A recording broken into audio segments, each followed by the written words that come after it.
यूसुफ रज़ा गिलानी साहब ने 169 वोट लिए हैं, 169 वोट लिए हैं और शेख साहब ने लिए हैं 164 वोट।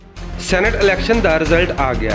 ਹੁਕੂਮਤੀ ਉਮੀਦਵਾਰ ਅਬਦੁਲ ਹਫੀਜ਼ ਸ਼ੇਖ ਹੋਰੀ ਹਾਰ ਗਏ ਤੇ ਪੀਡੀਐਮ ਵੱਲੋਂ ਖੜੇ ਕੀਤੇ ਗਏ ਪਾਕਿਸਤਾਨ ਪੀਪਲਜ਼ ਪਾਰਟੀ ਦੇ ਉਮੀਦਵਾਰ ਤੇ ਸਾਬਕ ਵਜ਼ੀਰ ਆਜ਼ਮ ਯੂਸੁਫ ਰਜ਼ਾ ਗਿਲਾਨੀ ਜਿੱਤ ਗਏ। ਇਸ ਅਪਸੈਟ ਦੇ ਨਤੀਜੇ ਕੀ ਨਿਕਲਣਗੇ ਉਹਦੇ ਉੱਤੇ ਤਫਸੀਲੀ ਝਾਤ ਪਾਉਣ ਤੋਂ ਪਹਿਲਾਂ ਤੁਸੀਂ ਪੰਜਾਬੀ ਦੇ ਸਭ ਤੋਂ ਵੱਡੇ ਮੀਡੀਆ ਗਰੁੱਪ ਦੇ ਚੈਨਲ ਭੁਲੇਖਾ ਟੀਵੀ ਨੂੰ ਸਬਸਕ੍ਰਾਈਬ ਕਰ ਲਓ ਤਾਂ ਕਿ ਸਾਡੀ ਹਰ ਵੀਡੀਓ ਤੁਹਾਨੂੰ ਵੇਲੇ ਸਿਰ ਮਿਲਦੀ ਰਹੇ।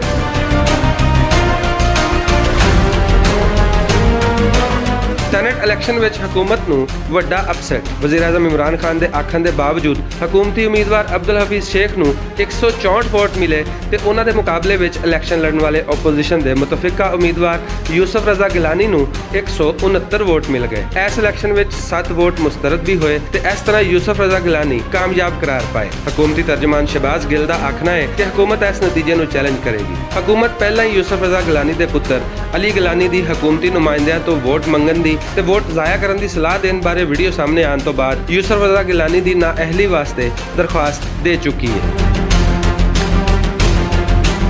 ਇਸ ਖਬਰ ਵਿੱਚ ਬਜ਼ਾਹਰ ਤੇ ਹਕੂਮਤੀ ਸ਼ਿਕਸਤ ਨਜ਼ਰ ਆ ਰਹੀ ਹੈ, ਲੇਕਿਨ ਵੇਖਿਆ ਜਾਵੇ ਤੇ ਇਹ ਖਬਰ ਉਸ ਹਕੂਮਤੀ ਮੌਕਫ ਦੀ ਤਸਦੀਕ ਕਰਦੀ ਨਜ਼ਰ ਆਉਂਦੀ ਹੈ ਜਿਹਦੇ ਮੁਤਾਬਕ ਹਕੂਮਤ ਦਾ ਆਖਣਾ ਸੀ ਕਿ ਸੈਨੇਟ ਇਲੈਕਸ਼ਨ ਵਿੱਚ ਪੈਸਾ ਚੱਲਦਾ ਹੈ ਤੇ ਇਸ ਨਿਜ਼ਾਮ ਨੂੰ ਤਬਦੀਲ ਕਰਨਾ ਬਹੁਤ ਜ਼ਰੂਰੀ ਹੈ। ਇਸ ਨਤੀਜੇ ਤੋਂ ਬਾਅਦ ਹਕੂਮਤ ਦੇ ਬਿਆਨੀਏ ਵਿੱਚ ਮਜ਼ੀਦ ਸ਼ਿੱਦਤ ਆਏਗੀ ਤੇ ਸੈਨੇਟ ਇਲੈਕਸ਼ਨ ਵਿੱਚ ਪੈਸਾ ਚੱਲਣ ਦੇ ਬਿਆਨੀਏ ਵਿੱਚ ਨਵੀਂ ਜਾਨ ਪਵੇਗੀ। ਆਖਰ ਕਿਵੇਂ? ਇਸਲਾਮਾਬਾਦ ਦੀ ਖਵਾਤੀਨ ਦੀ ਸੀਟ ਉੱਤੇ ਤਾਂ ਹਕੂਮਤੀ ਉਮੀਦਵਾਰ ਫੌਜ਼ੀਆ ਅਰਸ਼ਦ ਨੂੰ 174 ਵੋਟ ਮਿਲਦੇ ਨੇ, ਪਰ ਦੂਜੇ ਹਕੂਮਤੀ ਉਮੀਦਵਾਰ ਨੂੰ 10 ਵੋਟ ਘੱਟ ਮਿਲਦੇ ਨੇ। ਵਜ਼ੀਰ ਆਜ਼ਮ ਇਮਰਾਨ ਖਾਨ ਹੋਰਾਂ ਦੇ ਸਾਬਕਾ ਰਿਕਾਰਡ ਦੇ ਮੁਤਾਬਕ ਤਾਂ ਆਖਿਆ ਜਾ ਸਕਦਾ ਹੈ ਕਿ ਉਹ ਇਸ ਨਤੀਜੇ ਦੀ ਤਹਿ ਤੱਕ ਜ਼ਰੂਰ ਜਾਣਗੇ ਤੇ ਪਹਿਲਾਂ ਦੀ ਤਰ੍ਹਾਂ ਆਪਣੇ ਵੋਟ ਵੇਚਣ ਵਾਲੇ ਪਾਰਟੀ ਮੈਂਬਰਾਂ ਦੇ ਖਿਲਾਫ ਕਾਰਵਾਈ ਜ਼ਰੂਰ ਕਰਨਗੇ। ਲੇਕਿਨ ਹਾਲੀਆ ਜ਼ਿਮਨੀ ਇੰਤਖਾਬਾਤ ਦੇ ਨਤੀਜਿਆਂ ਤੋਂ ਬਾਅਦ ਸੈਨੇਟ ਇਲੈਕਸ਼ਨ ਵਿੱਚ ਅਹਿਮ ਹਕੂਮਤੀ ਉਮੀਦਵਾਰ ਦੀ ਹਾਰ ਇਸ ਜ਼ਰੂਰਤ ਤੇ ਵੀ ਜ਼ੋਰ ਦਿੰਦੀ ਹੈ ਕਿ ਵਜ਼ੀਰ ਆਜ਼ਮ ਸਾਹਿਬ ਆਪਣੀ ਮੰਜੀ ਥੱਲੇ ਡਾਂਗ ਫੇਰਨ ਦੇ ਨਾਲ-ਨਾਲ ਹਕੂਮਤੀ ਕਾਰਕਰਦਗੀ ਨੂੰ ਮਜ਼ੀਦ ਬਿਹਤਰ ਬਣਾਉਣ ਵੱਲ ਵੀ ਧਿਆਨ ਕਰਨ ਤੇ ਮਹਿੰਗਾਈ ਤੋਂ ਗਰੀਬ ਆਦਮੀ ਦੀ ਜਾਨ ਛੁਡਾਉਣ ਜਿਹੜੀ ਹਰ ਗੁਜ਼ਰਦੇ ਦਿਨ ਦੇ ਨਾਲ-ਨਾਲ ਲੁਕਾਈ ਦਾ ਜੀਣਾ ਔਖਾ ਕਰ ਰਹੀ ਹੈ।